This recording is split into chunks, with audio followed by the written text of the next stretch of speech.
يا أيها الذين آمنوا كتب عليكم الصيام كما كتب على الذين من قبلكم لعلكم تتقون.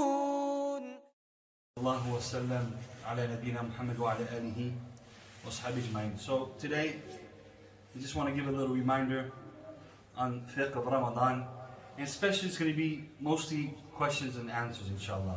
It's not really going to be a class. I'm probably going to go through some things, but mostly I'm going to ask questions and hopefully give the answers. And there's some questions that were sent to us, so we'll answer those questions, and then after, if you have questions, then you ask, and inshallah we'll respond. So, as you know, Ramadan is amongst the pillars of Islam. The Prophet ﷺ, he said, Bunya al-Islamu ala khams, that Islam was built on 5 pillars. Then he mentioned Shahadatu an la ilaha illallah wa anna Muhammadan Rasulullah, that we testify that no one is worthy of worship besides Allah, and that Muhammad is his messenger, that we iqami salah, we establish prayer, wa ita'i zakat, that we give zakat, wa sawmi Ramadan, that we fast the month of Ramadan. Also in the ayah, Allah Jalla wa Ala says, Ya ayyuhalladhina amanu kutiba alaykumus siyamu kama kutiba ala alladhina min qablikum la'allakum tattaqun, that oh, you who believe, Siyam was prescribed for you as it was prescribed for those who come, as it was prescribed to those who came before you. So the fact that Allah said prescribed, that makes it an obligation, something that is mandatory upon this ummah. So this is amongst the adillah, the proofs that as-siyam is mandatory. And upon who is fasting mandatory? So fasting is mandatory upon the Muslim. So it's not mandatory upon the non-Muslim. And it's not valid from the non-Muslim. It's mandatory upon the one who reaches the age of maturity, who is mature, who reaches maturity. So the one who doesn't reach al-bulugh, he doesn't reach maturity, then it is not mandatory upon him to fast. But if he fasts, his fast is, if a child is not mature, saying he's 7 years old, 8 years old, 9 years old, he reached, like they say, the age of tamiz, in the age where he starts understanding things, and they say it's around the age of 7. If he fasts at that age, then his fast is accepted, and he will be rewarded for it. So mashallah, Yusuf is here, if he's 8 years old, if he fasts 1 day, or 2 days, or 3 days, then he will be rewarded for his fast. But it's not mandatory upon him. So we can't say, Yusuf, you have to fast. No. But the Salaf, the first generation of Muslims, they used to accustom their children to fast. So they would take their children 1 day, 2 days, 3 days, and they will, train them to fast. So then when they reach the age of maturity, it will not be difficult for them to fast. So we said he has to be mature. What are the signs of maturity? How do we know when a boy or a girl is mature? Can somebody give me the answer? Puberty. Puberty, yeah, mature, but what are the signs of puberty? So the first thing is what? Is a wet dream. When somebody wakes up, there's a little bit of wetness, then that's a sign that he is puber. What else? Also the hair that grows downstairs, the pubic hair. That is a sign of puberty. So whoever has one of these 2 signs, if they appear, he is puber. Alright, if these 2 signs do not appear, well, he is puber, or reaches the age of maturity when he is 15. So 15, but not 15 the Gregorian calendar, but the Hijri, the lunar calendar. Once he is 15 years old, he is baligh. He is mature. And there's a 4th sign, and that's for women, is when they have their menses. That is a sign that they have reached the age of puberty. Another question that I'm going to ask: what happens now if a non-Muslim he becomes Muslim during Ramadan, during daytime, or that a child becomes puber? He sleeps in the morning and he does a wet dream. That means that he's puber, that he's reached the age of puberty. What does he have to do for the rest of the day? Does he have to fast for the rest of the day? Does he have to make up for that day? What does he have to do? Just let me have the answer. So you all understood the question? So if a non-Muslim becomes Muslim, saying tomorrow or saying Wednesday or Ramadan, John comes in the masjid and say, you know what, I want to be Muslim. They say, okay. He says the Shahada, now he's Muslim. But we're in Ramadan. Now he's Muslim, fasting is mandatory upon him. What does he have to do? Or a child is 13, he wakes up in the morning, wet dream. He didn't fast that day. He didn't have the intention to fast, but now it is mandatory upon him to fast. What does he have to do? Some may have the answer. Like I said, it's going to be interactive. It's not just going to be me giving a class. He should fast out of respect to the day. He should fast out of respect to the day. But it's not mandatory for him to fast because the day hasn't started, I think. Alright, so Dr. Ali says he should fast, but it's not mandatory for him to fast. Okay, what else? Would you have to make the day up early? No, don't. You don't answer question by question. Well, what's your answer? Well, I would assume that he would make up that day. Alright, he has to make up that day. But does he have to fast the rest of the day? Not the rest of the day. No. Okay, he doesn't have to fast the rest of the day. Who else? Huh? From that time, it become first upon for this person. So what does he have to do? They need to come starting from that time. Yes, he has to fast. Yeah. Does he have to catch up that day or not? Because he didn't fast the first part of the day, does he have to make up for it or not? SubhanAllah, you know, we find three views amongst the scholars. One view is that because now it's mandatory upon him, he has to do imsak, he has to fast. But because in the beginning of the day, it wasn't mandatory upon him to fast, he doesn't have to make up for that day. So all he has to do is just fast the rest of the day, and then his fast is good. And that was the view of Ibn Taymiyyah. Others, they say, no, he doesn't have to fast that day, but he has to make up for that day. He has to make up for that day. So any of the two views, you know, if obviously John comes, you know, we're not going to say fast now, you know, and he's like, but I didn't eat at lunch, you know. If he wants to go home, we just tell him, listen, John, for this day, you're going to have to make it up, you know. You're going to have to catch after Ramadan, you make up for that day. Same thing for a child, you know, probably it'll be a little bit difficult for him. But whatever the two views, inshallah, is correct. So he has to be Muslim, he has to be mature, he has to be aqil, he has to have his mind.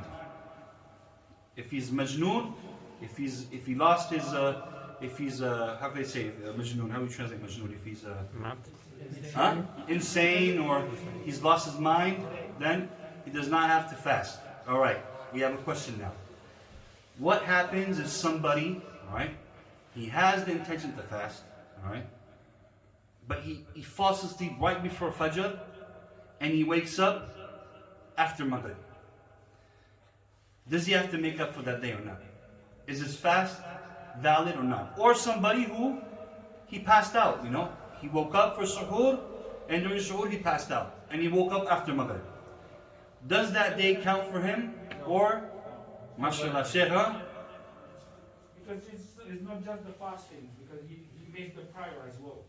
Okay. It's part of it. But the prayer he can make up for it. He can catch the prayer. That's not an issue. But the fasting. Because the prayer, once he wake up, he'll catch it. That's not a problem. But what about the fasting? Isn't it makruh to sleep too much in Ramadan, just like it's makruh to get angry? Of course, that's not a problem. That's not the question. It is makruh. But what happens if he wakes up? His fast is done already because his intention it was fast. He had the intention. But the whole day he was asleep. Or he passed out. So, whoever is in that situation, then he has to make up for that day. Why? Because in a hadith, the Prophet ﷺ said that Allah Jalla wa'ala said that fasting is for me, and I reward the one who fasts. He leaves his food and his drink and his desires for me. So that person, he didn't leave his food or drink or desires because he didn't fast. He slept. Alright? But if the person wakes up, saying he wakes up at Asr time, at 6:30, you know, and there's 1 hour left before Maghrib, obviously he has to catch up his prayers, he has to make up for his prayers, but his fast is valid. Why? Because he was able to catch a part of the day. So he fasted that day. So his fast in that will be accepted. When it comes to prayers, We can add this question too, it's good. We'll just do some questions, If somebody now, he passes out for a day, or for a couple hours, or he sleeps, what does he have to do when he wakes up? Or some people sometimes are sick, they're in the hospital, they pass out 3, 4, 5 days in a coma, they wake up. Do they have to make up for their prayer?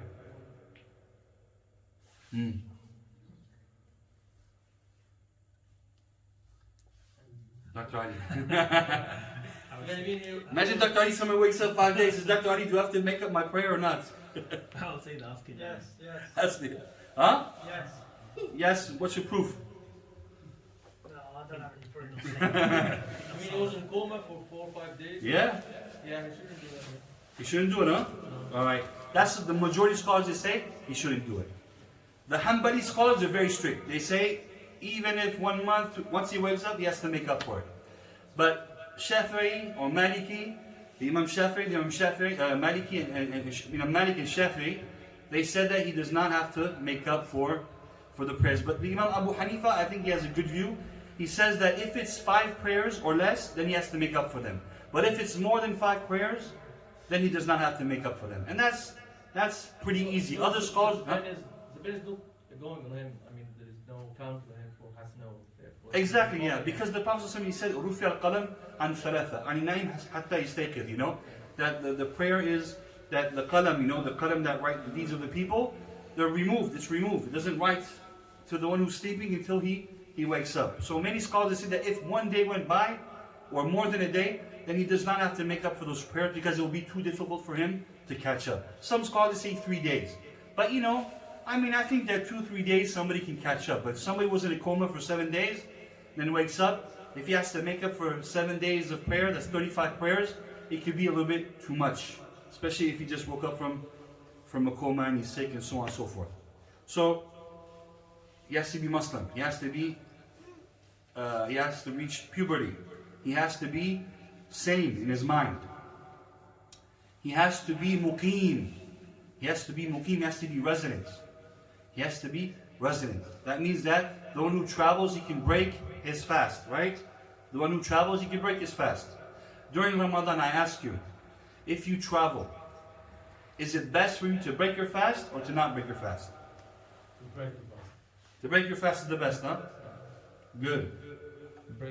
Break your fast? Why is it best to break your fast? Starving. Huh? Who said it? Who said it? Gift. Rukhsa, exactly, that Allah Jalla wa'ala, He likes that you take His permission. That you take His permission, so He says it's best. That's a view of some scholars. Other scholars, they say, you know what? There's a little bit of tafsir, a little bit of detail.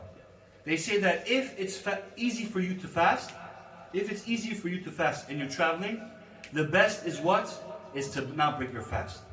You have the right, in any condition, once you're traveling, even if you're on a plane, first class, no difficulty at all, you have the right to break your fast. That's not the question. What is best? So some say that it's best to not break. Why? Because the Prophet ﷺ, he would fast during travel, and that is the proof that he would fast during travel. So that they say that they took from that if it's not difficult, then it is not.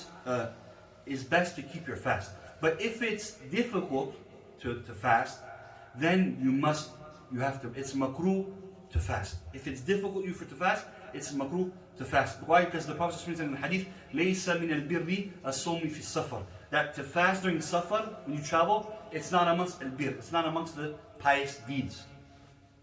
So they understood that's why it's. And the Prophet he said that when a man, he was under, they were traveling, and people were making shade for him.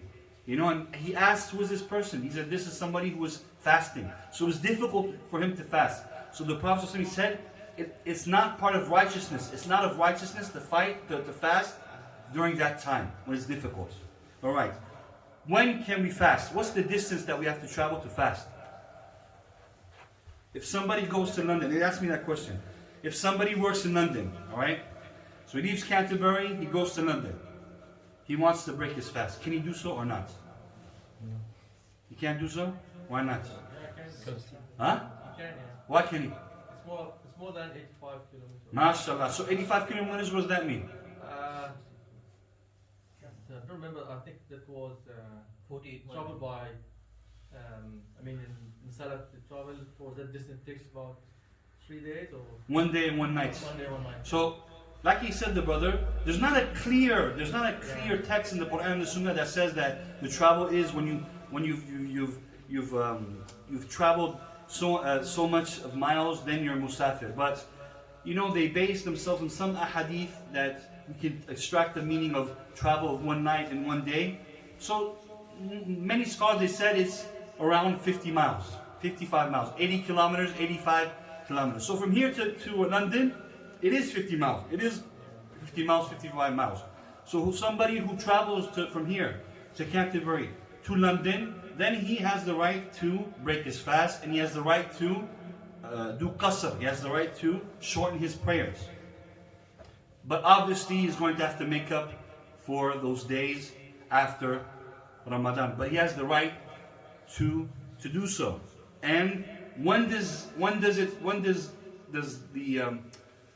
can he benefit from the permissions, the rukhas of Safar? When can he, if he has the intention to travel to London, when can he start benefiting from, when can he start breaking his fast and shortening his prayer? Does somebody know? Yeah, when you left the city. Exactly. Out of the city, yeah. When he leaves the city, when the city is behind him, that is when he is considered as a musafir, as a traveler. He can break his fast and he can reduce and shorten his prayer. Then the fifth is condition for your fast to be valid is obviously to be khali min al-mawani', I mean that they are free of anything that prevents them to fast. And this is mostly al-hayd, menses, and post-birth blood. So obviously when they have their menses, they cannot fast, and they obviously after giving birth they cannot fast, and they have to make up for that fast. Another question that I ask you: if somebody now, he's a traveler, all right? He's a traveler, and he broke his fast. All right? And then he lives in Canterbury. He arrives in Canterbury at Asr time. Can he eat and drink for the rest of the day, or does he have to fast for the rest of the day? So he was a traveler, he broke his fast, he had the right to break his fast. Then he arrived in Canterbury, and he lives in Canterbury. He's a resident. So normally a resident, he cannot break his fast. He cannot. So what does he do? Does he fast for what's left of the day, or does he continue on?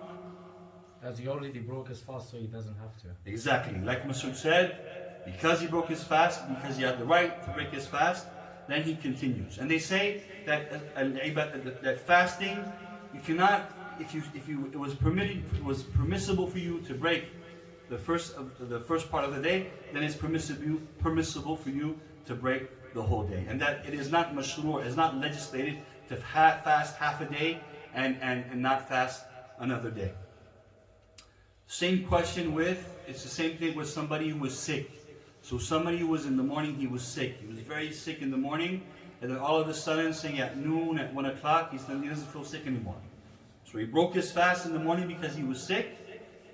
Does he have to continue fasting or not? It's the same thing. He doesn't have to continue to fast, but he has to make up for that day. All right. How are the ways, or how do we know it's Ramadan? How do we know that Ramadan has started? Seeing the moon. To sight the moon. فَمَنْ شَهِدَ مِنْكُمُ الشَّهْرَ فَلْيَصُمْ. Whoever sees the moon, then he should fast. All right, I'm going to ask you a question, another question. You want me to just give the dars, or you want questions? You like the question and answers, or you just want to? Because there's lots of questions, but we could cover lots of things with these questions and answers, inshallah. So now somebody sees the moon, right? He sees the moon, but nobody lives around him. He lives in the country, but nobody lives around him. Or he goes to the judge and he informs the judge, I saw the moon, but the judge did not accept his witness. Does he have to fast or not? Does he have to fast or not? Huh? You have to. Huh? He has to fast. Why? Because he saw it, huh? Yeah. Alright. Is there other views or not? He said he has to fast, huh? I think no. أتوقع رأي الجماعة أو MashaAllah. So he says no, you have to fast with the people. And scholars, they held these two views, you know. So this is just to show that, you know, alhamdulillah, you know, when it comes to fiqh, there's sa'ah, there's something that is, how can I say it, it's large, you know, it's not something restricted fiqh, you know. Some scholars, they say that no, he has to fast. Why? Because, like Allah says in the Quran, فَمَنْ شَهِدَ مِنْكُمُ الشَّهْرَ فَلْيَصُمْ. Then whoever sighted the moon, he has to fast. So they say that this person, he has to fast. Others says that no, he has to fast with the people. Why? Because the Prophet ﷺ, he said, الصوم يوم تصومون والفطر يوم تفطرون. That fasting is the day where you all fast. And fitr, when you break your fast, is the day where everyone breaks their fast. Another question also. How many witnesses do you need? How many people have to witness for their witnessing to be accepted, or their testimony to be accepted? How many witnesses do you need? More than one. Two? More than one. More than one? Three? MashaAllah. Who says more? It's one for the beginning of Ramadan Yeah? and two for the Eid al-Fitr. MashaAllah. So, two for Eid al-Fitr, that's all scholars, they say that. They need two for Eid al-Fitr. So for Shawwal, so for the Eid, you need two. But for the beginning of the month, some scholars say only one. Some scholars say two. Some scholars like Al-Hanafi, Abu Hanifa, he said that if it is cloudy, then one is sufficient. But if there's a clear sky, then we need a group of people that can testify that they saw the moon. So the ones who said one moon, if you have one witness, it's just out of safety. You know what? He saw it, so let's just fast. And they have their proofs where some people, hadith of Ibn Umar, radiallahu anhu, that he went to the Prophet ﷺ and he informed them. He said that the people were trying to sight the moon. He says, I saw it, and he went to the Prophet ﷺ and he said that I saw the moon. So the Prophet ﷺ, after the testimony of Ibn Umar, he said, fast tomorrow. You should fast tomorrow. So this is a little bit, you know, some questions that often are asked. What else can we say? So what's happened when, like, the time of technology is like one person say I've seen the moon and the satellite there. No, it's not. So the media announce all we. Yeah, of course. So the brother, what he's asking is that what about, you know, the sighting, not the moon sighting, but calculations, you know, astronomical calculations. So as Muslims, you know, we follow what the Quran and the Sunnah, you know, have told us how to establish the month of Ramadan. And the month of Ramadan is established by ru'ya, by seeing the moon. And if we do not see the moon, then what do? What happens if we don't see the moon? Huh? No, if now in Sha'ban we don't see the moon, what do? MashaAllah, Al-Harith. We complete the month of Sha'ban, 30 days. So months in the Hijri calendar, they're or 28 days or they're 30 days. Alright, so if we have not completed that, then 30 days. Okay, what are the things what breaks our fast? What breaks our fast? Eating. What else? Drinking. Alright, what happens if somebody, he eats or he drinks, but out of neglectfulness, out of forgetfulness? Then it's fine. What does he have to do? Carry on fasting. Huh? He continues his fast. Why? Because the Prophet ﷺ, he said, "Man nasiya wa sa'im fa'akala aw shariba falyutimma sawmahu." That whoever ate or drank and he forgot, then he should complete his fast. Why? Because فَإِنَّ أَطْعَمَهُ اللَّهُ وَسَقَى. Because indeed is Allah who fed him and who gave him water to drink. One of the questions that somebody asked, to taste food. Can we taste food when we cook? Alright? So obviously that's the sisters, you know. Only if, mashallah, I'm sure lots of brothers too, they cook, you know. what happens, can we taste the food? So if we want to taste the food, we can taste it, alright? But we have to spit out. We have to spit, we cannot swallow. If somebody, like in the same thing, by forgetfulness, they swallow, it's forgiven. But they taste, then they spit out what they have tasted. Alright, so that's the answer to the questions that was already answered. What else breaks our fast? Injections, like IV injections. Okay, so that's good. So food and drink, وَمَا يَقُومْ مَقَامَ الشُّرْبِ وَالْأَكْلِ. So it's food and drink, and whatever is a substitute to drinking and eating. So injections, nutritional injections, alright, breaks your fast.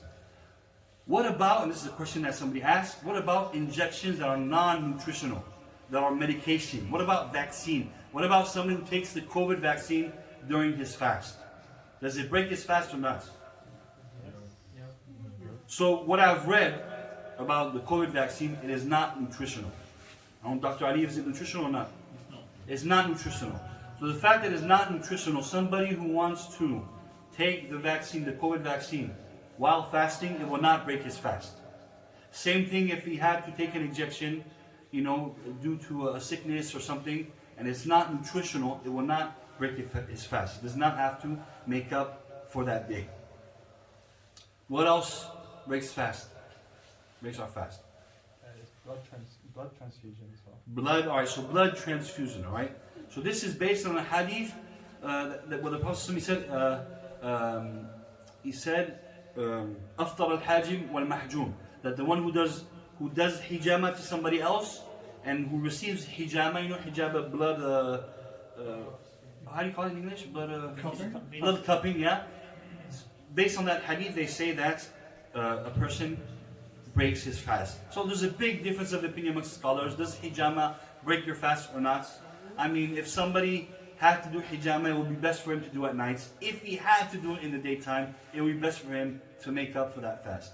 But from that, they say that blood tests, right? Blood analysis, blood tests, they do not break your fast. But if it was, you were donating blood or you were blood transfusion, then that will break your fast and you have to make up for that day. What else breaks the fast? Besides Ahmed? Swearing. Huh? Swearing.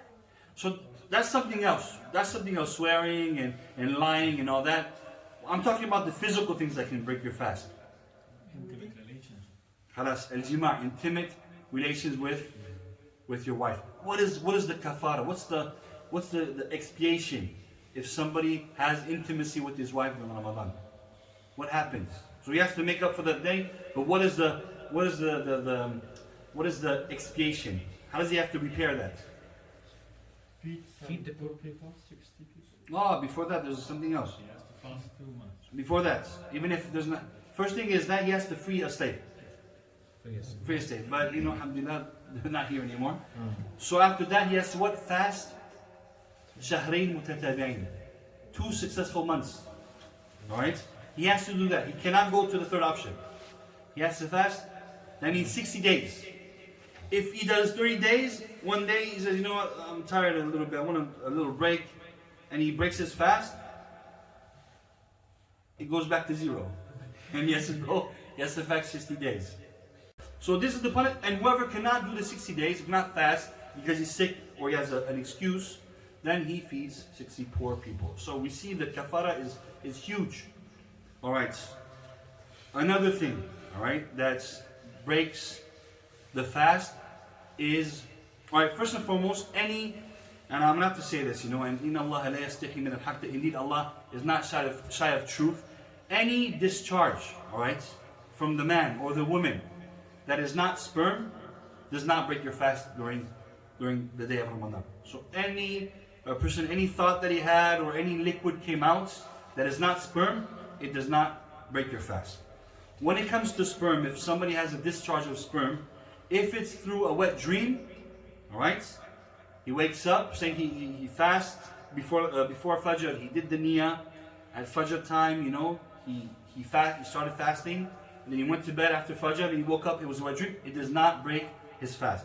Same thing if somebody has thoughts, some thoughts, and he has a discharge of semen, it does not break his fast.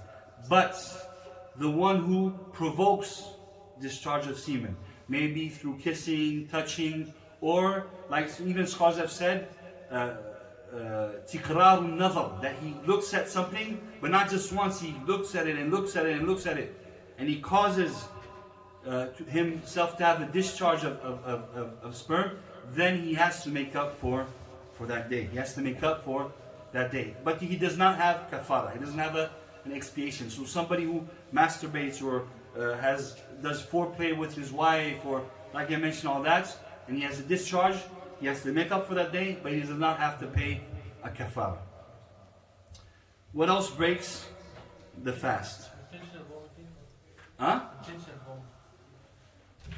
Yeah, intentional vomiting. Okay, exactly. Somebody who makes himself vomit. So he makes himself, he vomits intentionally. Not somebody who, he has to vomit and it comes out. No, somebody who makes himself vomit, that is somebody who his fast will be broken. His fast will be broken. Also, when it comes to intention, when do we have to do the intention to fast? Before, When's the time? maybe before suhoor. What's before suhoor? What do we call that? Nighttime. Alright, do we have to make the intention every night to fast for the next day? Or if before the month of Ramadan we make the intention for the whole month, it's enough? Yeah, it's enough if you made it in the first day of first Okay, so the majority of scholars say it's best is every night. Every night, because every day is an independent day. But anyways, the fact that you put your alarm clock, the fact that you set your alarm clock to wake up, right? You set your alarm clock to wake up, that is proof that you had the intention to fast. Or then you would not set your alarm clock. So it's best to do the intention every night, that tomorrow I'm going to fast. If somebody does not make the intention, he says that, I don't know, I'll see and all that, and then saying it's Fajr time, he still didn't make the intention, but he still didn't eat or drink, and then at 8 or 9 o'clock he says, you know what, I'm going to fast. His fast is not accepted. It is not accepted. He has to make the intention before Fajr. Before Al-Fajr. So not for Ramadan, for Sunnah you can make it before Dhuhr, yeah? Okay, so for Sunnah fasting, when it comes to Sunnah fasting, if you have not eaten, alright, after Fajr, or have not drunk anything, then you can make the intention to fast. And you'll be rewarded from the moment you make the intention, alright? But that's not all sunnahs, that's general sunnahs. But the specific sunnahs, like the 6 days of Shawwal, alright, or the fasting of the day of Arafah, or the fasting of the day of Ashura, you have to make the fast what? Before Fajr. Why? Because the Prophet said, "Man sama yawm Arafah," is yawm Arafah, not juz min al-yawm. Whoever fasts the day of Arafah, who have his past sins will be forgiven. The sins of the previous year will be forgiven. So it's the day. So it's the whole day. Same thing with the Prophet he said, when he said that in the hadith, that "Man sama Ramadan wa sittat ayyam min Shawwal." Whoever fasts Ramadan and 6 days of Shawwal. So it's 6 days, complete days. It's not 5 days and a half. So you have to make the intention before Fajr. Let me just answer the questions that they were asked through the...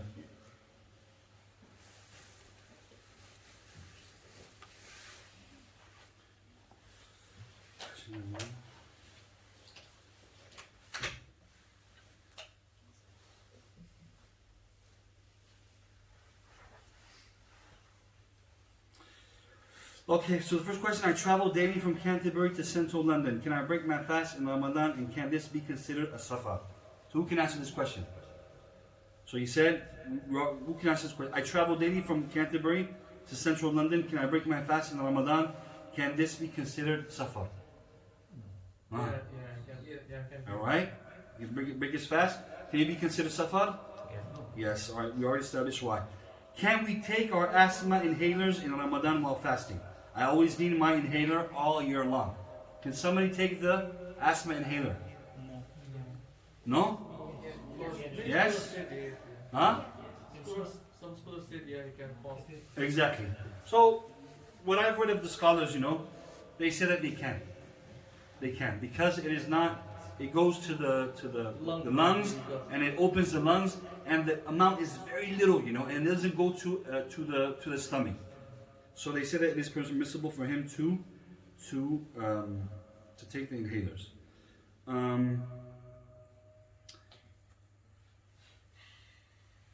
Chef, I have a question.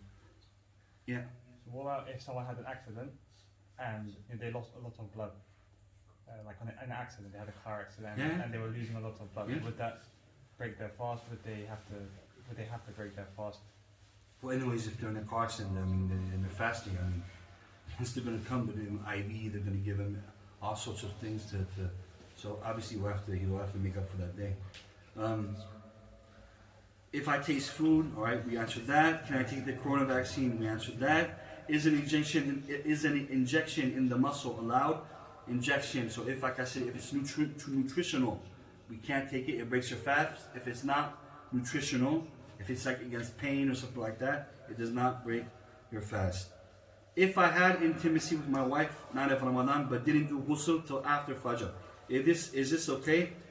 And I will be fasting. Alright, if somebody now he did intimacy with his wife, obviously he has to do ghusl, he has to wash, alright, but saying he finished a little bit before the time of Fajr, and he didn't have time, he had the choice, or he has to take or he has to wash, or he has to take suhoor. So he's going to go and eat suhoor, and then after it's Fajr time, alright, and he's in a state of janaba.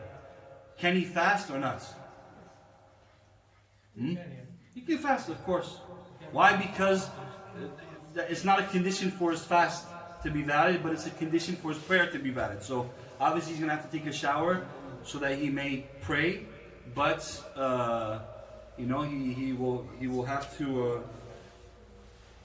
take a shower to be able to pray Fajr, but his fast will be valid.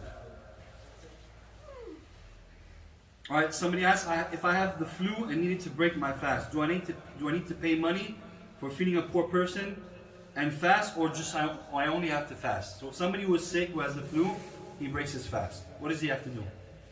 Does he have to do it'am miskin? Does he have to feed a poor person and fast, or does he only have to and make up for that day, or does he only have to make up for that day? Only make up for the day. Only make up for the day. Why? Because Allah says, فَمَنْ كَانَ مِنْكُمْ مَرِيضًا أَوْ عَلَى سَفَرٍ فَعِدَّةٌ مِنْ أَيَّامٍ أُخَرٍ. That whoever is sick or travels and breaks his fast, then he has to make up for the days that he broke his fast. I am pregnant and I will not fast during Ramadan. Someone tells me I have to pay fidya, and I have to feed a person and fast for every day. So that's true. That's a view that some scholars they hold, that if a pregnant woman. So first and foremost, can a pregnant woman or a woman that breastfeeds, can she break her fast? All right, can she break her fast?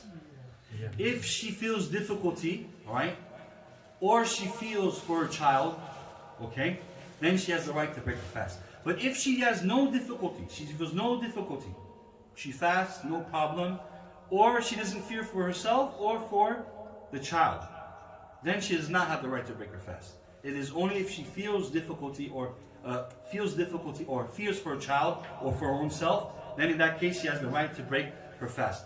What happens if she does so? Does she have to make up for her fast? Does she have to feed a poor person? Or does she have to make up for that fast and feed a poor person? Make up for that fast. She has to make up for that fast. So that's the majority of scholars, that's what they say. They say that somebody who fasts, a pregnant woman or a woman who breastfeeds, if she breaks her fast, then she has to make up for that day. Why? Because Allah, the Prophet said in the hadith, because the basic ruling is that whoever is traveling or is sick, he has to make up for that day. So the scholars, they say that she is like the sick person. And also in the hadith, the Prophet ﷺ said, إِنَّ اللَّهَ وَضَعَ عَنِ الْمُسَافِرِ نِصْفَ الصَّلَاةِ وَالصَّوْمِ وَعَنِ الْحُبْلَةِ وَالْمُرْدِعِ. That Allah has waived off the half of prayer of the musafir. It is not mandatory for him to pray a whole prayer, but the half of prayer is has been waived off for him. Also, a sawm, he does not have to fast. and also al-hubla, the pregnant woman, and the one who breastfeeds. So scholars have said that the Prophet ﷺ, he stated that the ruling of the musafir, of the traveler, is like the ruling of what? Of the woman who is pregnant or is breastfeeding. And we all know that the traveler, if he breaks his fast, what does he have to do? He has to make up for it. So it's the same thing for the woman and for the breastfeeding, the pregnant woman and breastfeeding woman. Even if we have some views amongst the Sahaba of Ibn Abbas and Ibn Umar that say that all they have to do is just feed a poor person. I mean, in a situation where, imagine now if a woman, every year she has a child, every year for 10 years. So she's or pregnant or she's breastfeeding. And if for her it's difficult, how does she do? How does she make up for her fast? So probably in that case we could take the view of Ibn Abbas and Ibn Umar. But I mean, obviously, if she has, it's not every year that, in winter time, and she can make up for the fast, inshallah, and it'll be okay. What are the other questions? I'm sorry, there's can I take my nasal drops while fasting, or eye drops? So when it comes to drops, ear drops, eye drops, no issue. Nasal drops, there's an issue. Why? Because there's a passage that goes directly to the stomach, through the throats. And the Prophet ﷺ said, بَالِغْ فِي الْإِسْتِنْشَاقِ مَا لَمْ تَكُنْ إِلَّا أَن تَكُنَ صَائِمًا. That, normally when we do istinshaq, when we sniff water in our nose or wudu, we have to exaggerate a little bit, so we get everything out. But the Prophet ﷺ said, when you're fasting, do not exaggerate. Why? Because water can go to the back. So they say that if the nasal drop, if you put them in the nasal drop, if you put in the drops in your nose, without without sensing the smell, without having the taste in your throat, then it's okay. But if you taste something in your throat, that means that they went through. No, so it's best that you do not take those drops. He says, eye drops for glaucoma. What's glaucoma? Eye disease for a person. He has to do it every day. Okay. So for the eyes, there's no issue. But for nasal drops, it's best he doesn't take them. It's best he doesn't take them. I don't know, but if the person, he has a disease where he has to take nasal drops, he has to take them, all right, then he's considered as a sick person. So he has the right to break his fast and he has to make up for it. When it comes to the sick person, so we said a sick person, he has to make up for his fast. What about the person that has a chronic disease? He has a chronic disease and he does not hope to cure from that disease. Like people who have diabetes, what do they call it? Number 1 stage. Type 1. Yeah, type 1 diabetes or any other disease. What do? Fidya.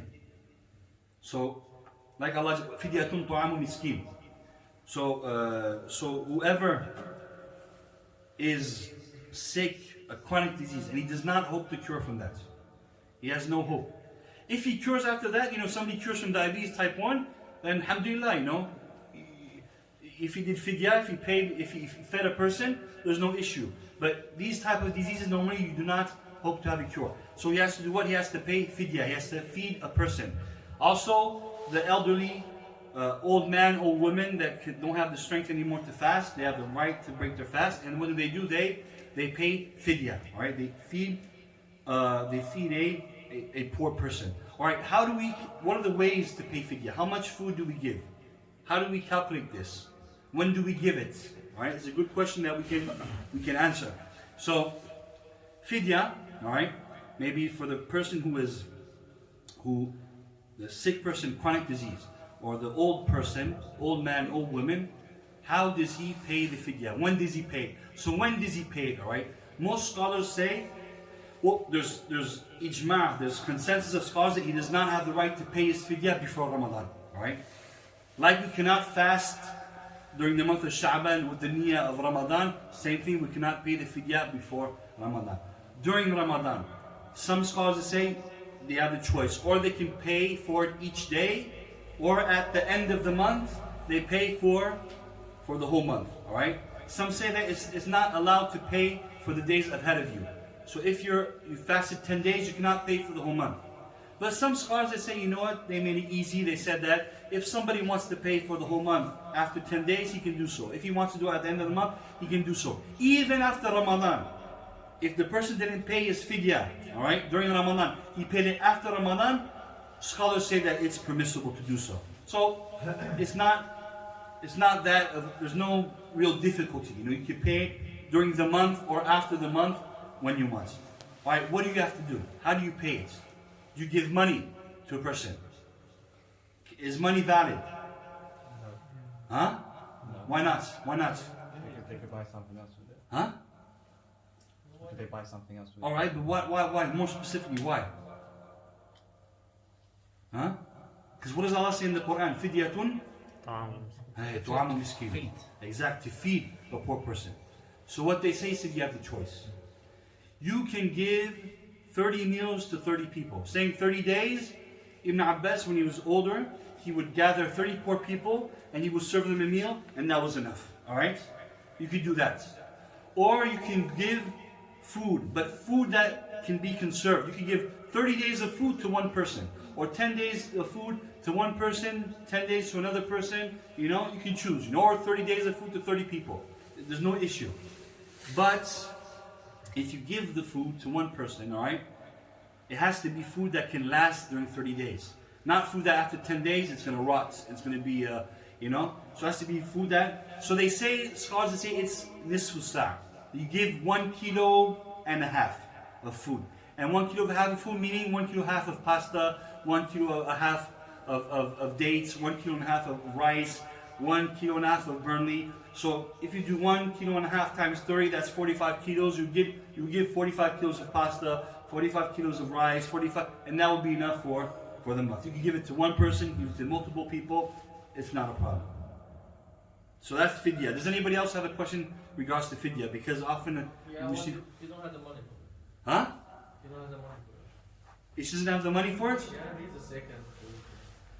If it is, you know, فَاتَّقُوا اللَّهَ مَا اسْتَطَعْتُمْ. If the person cannot pay, then you know he doesn't have to pay. And like I said, it's not mandatory directly during Ramadan or after, you know. But once inshallah he has the money, then he has to pay for it if he's sick, you know. Or his family pays it for him if they can. But in the end, if even that they were not able to do so, alhamdulillah, you know, he will be forgiven. So that's when in regards to al-fidya. So Sheikh, this is regarding to the other question. Yeah. You know, like our country, some of the people are really poor. They cannot give the fidya. Mm-hmm. You know, some people I saw that what they do, they replace another person, they're fasting for him, Mm-hmm. and that person they fast after for him. Is it Mhm. acceptable? So normally you cannot fast for somebody else. Oh. You don't fast for somebody else.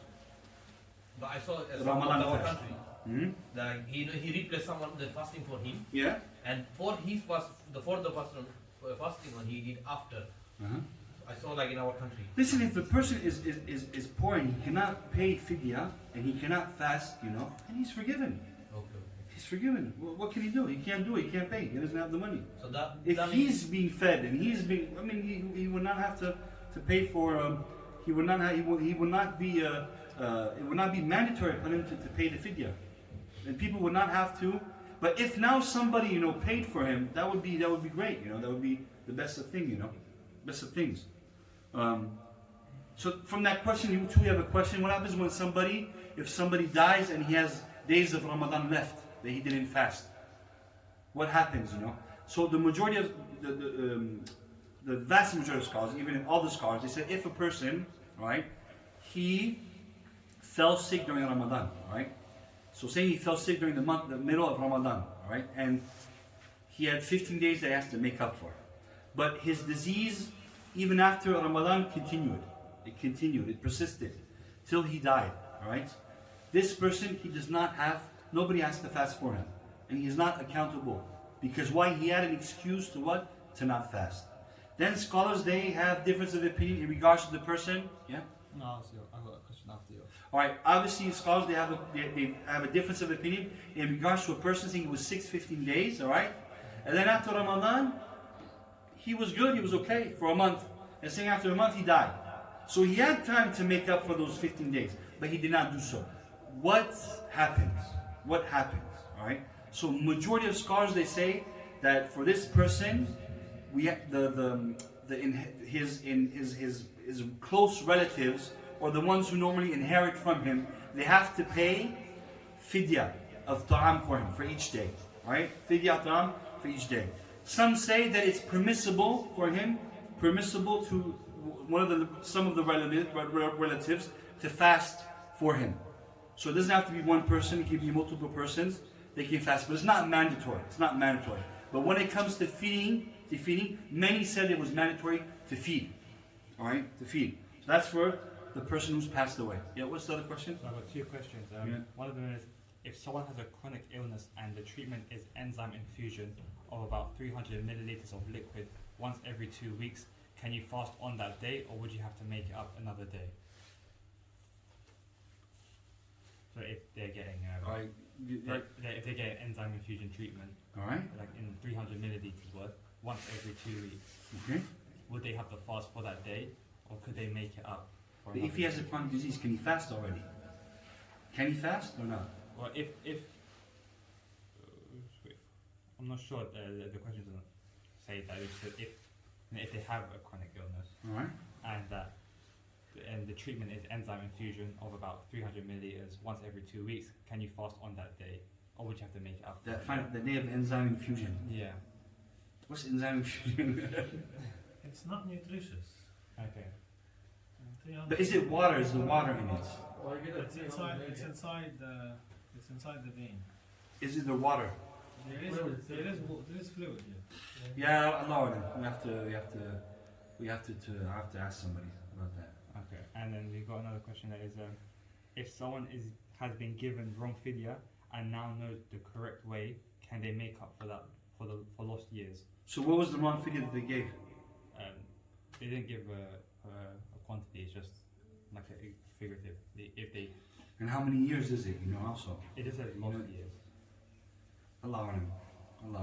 And hopefully they're excused for their ignorance. But the problem is that sometimes you can be excused for your ignorance, but you're not excused for not asking. That's the problem, is that sometimes people say, oh, but I didn't know. Yeah, but you could ask the Imam. You could ask, You're not excused for that. You could be excused for not going and studying, but sometimes when you have questions, you have to ask somebody. You have to ask somebody who has knowledge. Allah says, فَاسْأَلُوا أَهْلَ الذِّكْرِ إِن كُنْتُمْ لَا تَعْلَمُونَ, and ask the people of knowledge if you do not know. That's the order from Allah. So any question you have, you should not base that on your thinking, oh, I'll do like this, and then after, when you hear somebody or a class or somebody say, an Imam, somebody say this is how it is, oh yeah, but I did it that way. Well, why didn't you ask? It's very important that we ask. When it comes to sickness also, when can we break our fast? What sickness allows us to break our fast?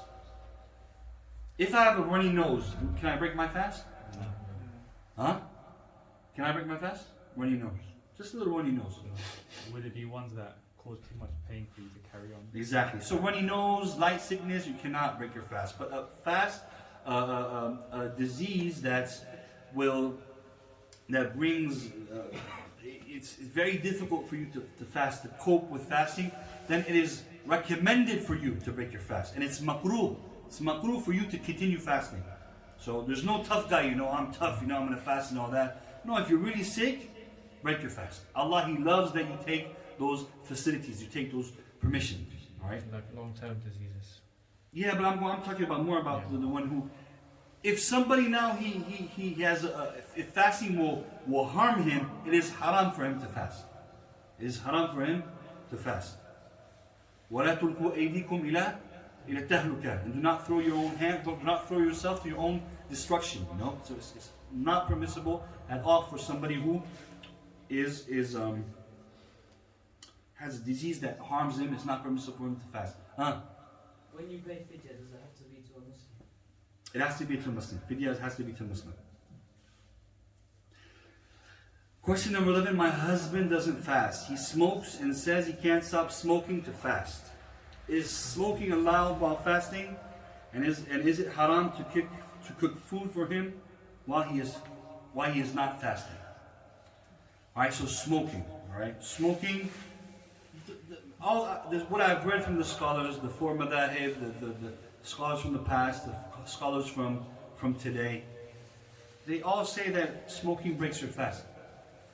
But now, I have another remark. Is that somebody says he cannot stop smoking for his fast.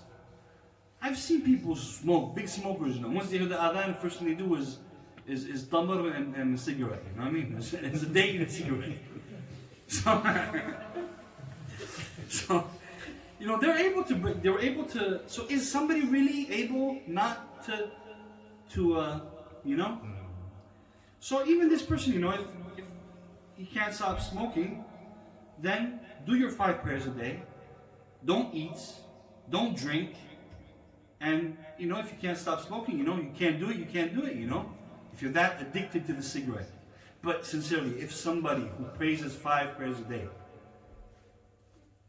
is he going to smoke during Ramadan? Even if he smokes during his 5, he smokes, he's a big smoker.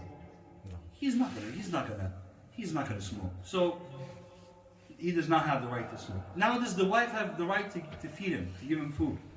He says, I want to eat. Just give me my food. Huh? Where's my biryani?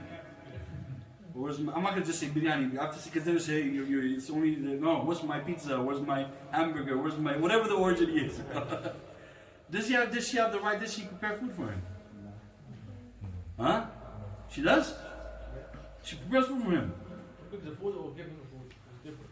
No, does she cook the food and for him? Yeah, he served himself. Huh? He served himself or she. MashaAllah. She cooks, but he just serves himself. That's it. Huh? I know he's doing his thing, like here also, yeah. She has to cook for her husband and her family. MashaAllah. So she has to cook for the husband and the wife, huh? She has to, huh? Okay, in 2021, man, it's a little bit tricky to say that, you know? Listen, Allah Jalla wa says in the Quran, وَتَعَاوَنُوا عَلَى الْبِرِّ وَالتَّقْوَى وَلَا تَعَاوَنُوا عَلَى الْإِثْمِ وَالْعُدْوَانِ. And help each other in birr, in taqwa, in doing good, and refraining from evil. وَلَا تَعَاوَنُوا عَلَى الْإِثْمِ وَالْعُدْوَانِ. And do not help each other when it comes to sin and transgression. No, this woman, she has to be strong. She says, you're eating nothing. Obey Allah. Submit to Allah, and then I'll give you the best of foods. But she should give nothing to him. Nothing. No. Subhanallah. And it's sad. When I read this, I'm sad. I say, this happens where the man who's supposed to be... You know the culture, so in other culture he can harm his wife. Yeah. No, we're not talking about... We're not going to those things, you know. Obviously, if she fears that he's going to punch her or something like that, you know, because of the food, you know, then subhanAllah, you know, then she gives the food, you know. Obviously, you know, we're not talking about that, you know. SubhanAllah. In some cultures, you know. But that gives us actually the question that some people don't fast in Ramadan. Yeah. And they think it's an Eid. It's what? Some people don't fast in Ramadan because the family, they never fast. Mm-hmm. And they don't know how grave is that. We just want to let you know that since some people are watching right now, if that wife, for example, we want to tell her husband that why Ramadan is important to fast and how bad is he for not fasting. It's not such a simple thing. Mm-hmm. It's true, it's a huge sin. But, I mean, you know, before fasting, there's something even more important than fasting, is praying. You know, prayer is the first thing that will be questioned on Yawm al-Qiyamah, on the Day of Judgment. And the Prophet ﷺ said, if our prayer is good, then all of these will be good. But if our prayer is not good, then you can even fast Ramadan. You can fast your whole life Ramadan and not pray. The rest will not be good. So, you know, it's a combo that goes together. You know, these 5 pillars, whoever fulfills these 5 pillars, he will go to Jannah. But whoever lacks in performing the 5 pillars, then he is in a dangerous, very dangerous situation. You see? So it's not just about fasting, you know, it's about the 5 pillars, you know, it's about completing your 5 pillars as a Muslim, and fasting without praying, you know, Allah, what's left at the end of the day. you know, the Prophet ﷺ said in the hadith, you know, من لم يدع قول الزور والعمل به والجهل فليس لله فليس لله فليس على الله فليس لله حاجة في أن يدع طعامه وشرابه. That whoever doesn't abandon lying and all qul az-zur, everything that is batil, all falsehood, all words that are falsehood, you know, he doesn't abandon that. Nor does he abandon al-jahl, meaning they say sins, or amal bi, to act upon those sins. That Allah doesn't need him, فَلَيْسَ لِلَّهِ حَاجَةٌ, that Allah doesn't need him to leave his drink and leave his to leave his drink and to leave his food. However, the greatness, or however, lying is a huge sin, ghiba, backbiting is a huge sin, deceiving people is a huge sin. Not praying is a much more bigger sin than that. And it's such a big sin that even some scholars, you know, based on authentic hadith, said that whoever does not pray, he does not pray mutlaqan, he doesn't pray at all, then he is not a Muslim. Like the Prophet said, العهد الذي بيننا وبينهم الصلاة فمن تركها فقد كفر. That the pact, you know, the pact that separates us from the disbelievers is the prayer. Whoever doesn't pray, then he has disbelieved. You know, some early scholars, the Sahaba, they took that they said that, you know what, the one who does not pray at all. I'm not saying the one who prays sometimes, doesn't pray sometimes, no. I'm talking about the one who doesn't pray at all, he's not a Muslim. So, yeah, I mean, yeah, fasting is a huge sin, but what about prayer, you know? I would prefer somebody who prays his 5 prayers and does not fast than somebody who fasts but does not pray. That is much better if we have to take the best of both. So like this person who smokes cigarette, okay, you can't fast, but do your 5 prayers in their time and make tawbah to Allah for not fasting. That would be much better than fasting and not praying. I'm sorry, brothers, a little bit long. Just 2-3 more questions, then we'll stop. Can we cut our nails or hair during fasting, or should it be done after iftar? So obviously during your fast, you can cut your nails, cut your hair, so on and so forth. Occasionally, due to busy work, I've lost track of time, or if I am with a patient, I have not been able to break my fast on time, but after a few minutes. So the Prophet ﷺ said, you know, لا يزال الناس بخير ما عجلوا الفطر, that people will continue to be good on good as long as they rush to break their fast, right? As long as they rush to break their fast. So it's a sunnah, it's not mandatory, you know, it's sunnah to break your fast and to rush to break your fast. If somebody cannot do it, you know, then at least have the intention that, you know, khalas, I don't fast anymore. You break your fast with the intention, if you're not able to drink or not able to eat something. What else can we say? Anybody else has a question? I think we covered everything. Every topic, maybe sickness, maybe. Huh? So to share what, then I know one more question.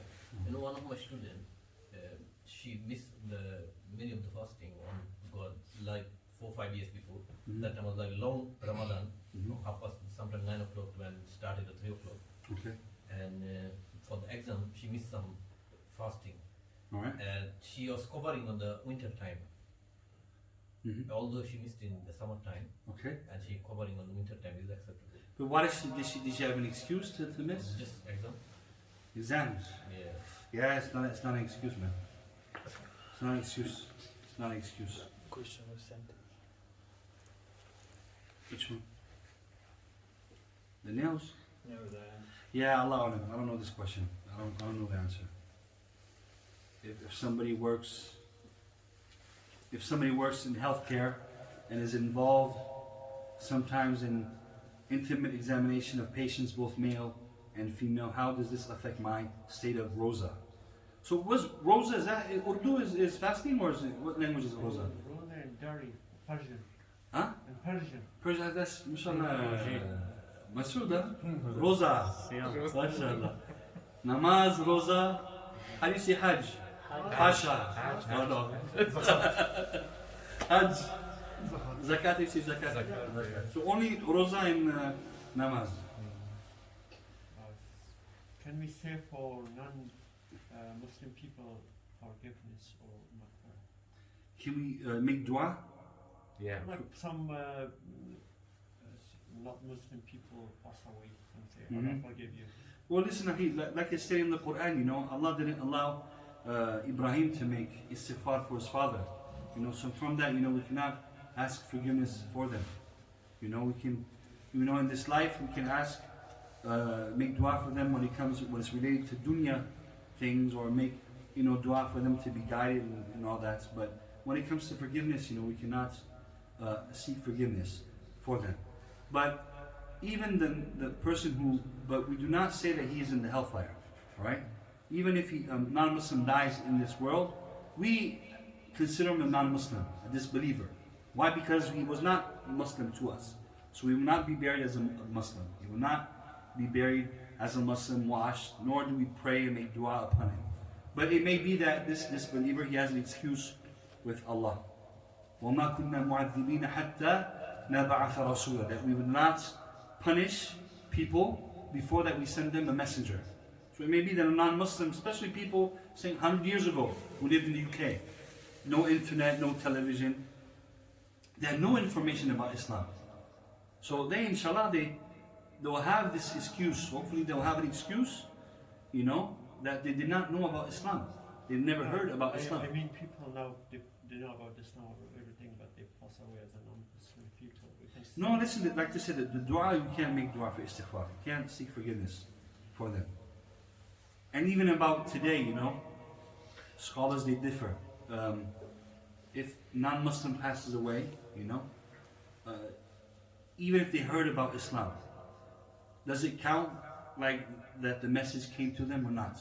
You know, some say that if they heard about Islam, if they heard about the Prophet Muhammad ﷺ, then the hujjah, the argument, reached them. You know, the message came to them, even if it came in a distorted way. Why? Because they should have searched the truth. Other scholars, they say no. They say that if a distorted Islam was presented to them, then Islam was not presented to them. And on the day of judgment, these type of people, who the message of Islam wasn't presented to them in a correct way, they will have a test. Allah will test them. So it doesn't mean they're excused, doesn't mean that on the day of judgment they go to Jannah. No, they still have to go through a test. They'll have a test. And whoever passes that test will go to Jannah, and whoever fails it will go to the hellfire. Yeah. Did we cover all the questions, inshallah? I think so. I think so. Yeah. I think the answer to this question, because I was asked that, and I asked every scholar, in health, we have to touch patients sometimes, and during Ramadan. And as long as you're not eating or drinking or intentionally doing something wrong, it's still part of the job. Otherwise, all doctors and nurses won't be able to fast any time of the day. Yeah, I mean, does it? When she says, how does this affect my state of roza? You know, I mean, of fasting. You know, obviously we don't say it breaks your fast and so on and so forth. You know, obviously, you know, in the Quran, you know, كل المؤمنين يغضوا من أبصارهم. You know, that say to the believers that they should lower their gaze. وكل المؤمنات يغضن من أبصارهن, and say to the mu'minat, to the believer women, that they should lower their gaze. Obviously, in our religion, we have to lower our gaze. You know. But you know, in this case, does that apply to this case or not? You know, Allah alam. You know, but you know, we hope that it doesn't affect. And I'm sure this is why she's asking that question. You know, but you know, I mean, sincerely, I don't have the knowledge to answer more than that. You know, but you know. What else? What are the questions you have? Inshallah, so we can ask you questions. You know, Tarawih will be Tarawih, inshallah, after Isha, bismillah. Also, Tarawih is going to be 20 rakah. Yeah. Right? 20 rakah. MashaAllah. MashaAllah. Good 20, huh? It's very 8, 10. No, not good. Huh? It was like 8, it was like, no. But 20, MashaAllah. Khalas, we have another question. This question, I think I have 5 minutes to answer this question. What about the numbers of rakah? Is it limited? Or is there a limited number? in our religion that you can only pray 20 or you can only pray 8. Why 20 and why not 8? Is 8 good or not? You cannot finish if 8. You cannot finish full Quran. Yeah, of course you can finish full Quran. No, we pray 8 in Egypt. And You do one juz, of course, no problem. You do 1 roba and 1 rak'ah. Yeah. So is there an issue with the number? No. Because sometimes some people it's 20 and number, no, it's 8 and boom, just for numbers. But is there a real issue when it comes to numbers? No. If you wanted to pray 14, is it okay? Come on, is it 14 is okay or not? I think we have to multiply by 4. Multiply what by 4? 8, 12, 16. 8, alright. Is 22 okay? No idea, sir. Okay. If we wanted to pray 22, is it okay or not? Yeah, it's all couple, yeah. You can do it. MashaAllah. See, it's faqih, mashallah, this brother. MashaAllah, good. Lots of good answers today, mashallah. If I'm not here, inshallah, people, they should go, you see this brother? Go to him to ask questions. Listen, the Prophet ﷺ, when a man, and this is a general rule, I want you guys, so there's no conflict during this debate of how many number of rak'ah. The Prophet ﷺ, when a man came up to him, in authentic hadith, Bukhari, he asked him about Salatul Layl, about the prayer of night, how to pray the prayer of nights. So the Prophet ﷺ said, Salatul Layl mathna mathna. That the prayer of night is 2 rak'ah, alright? And then he said, وَإِذَا يَخْشَى أَحَدُكُمُ الصُّبْحِ. And if one of you fears that he's going to come near to the subh time, to the fajr time, then he completes the prayer with witr. Yusalli wahida, he prays one prayer. What do we take from this hadith, mathna, 2? What do we take from it? What can we benefit from it when it comes to the number of rak'ahs? So you can break just 2 rak'ah. You could break just 2 or up to, yeah. the Prophet did not limit the number of rak'ahs. Ability, I think. Alright? And there's a rule that says لا يجوز تأخير البيان عن وقت الحاجة. That it is not permissible to not clarify something in a moment where it must be clarified. Meaning that if it was forbidden to pray more than 20 or more than 8, the Prophet he would have said it. He would have said pray 2, but don't go over 10. What does that mean? So that means that al-majal maftuh, that when it comes to prayer, it's open. It's true that the Prophet ﷺ, and Aisha, she said it, that during Ramadan or even during the whole year, he would never go past 11. That's true. And some scholars say do not go past 11.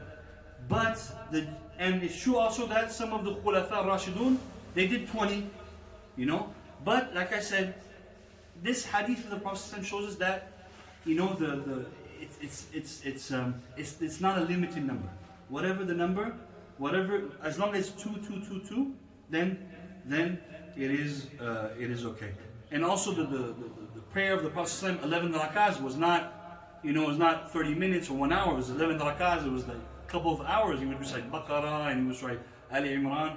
Anyway, so this is something that should not be a conflict. If you go to a masjid and it's 8, alhamdulillah, it's 8. If it's 20, it's 20. If it's 30, it's not an issue. It should not be an issue or create any tension in the masjid because of this. وصلى الله وسلم على نبينا محمد وعلى اله وصحبه اجمعين.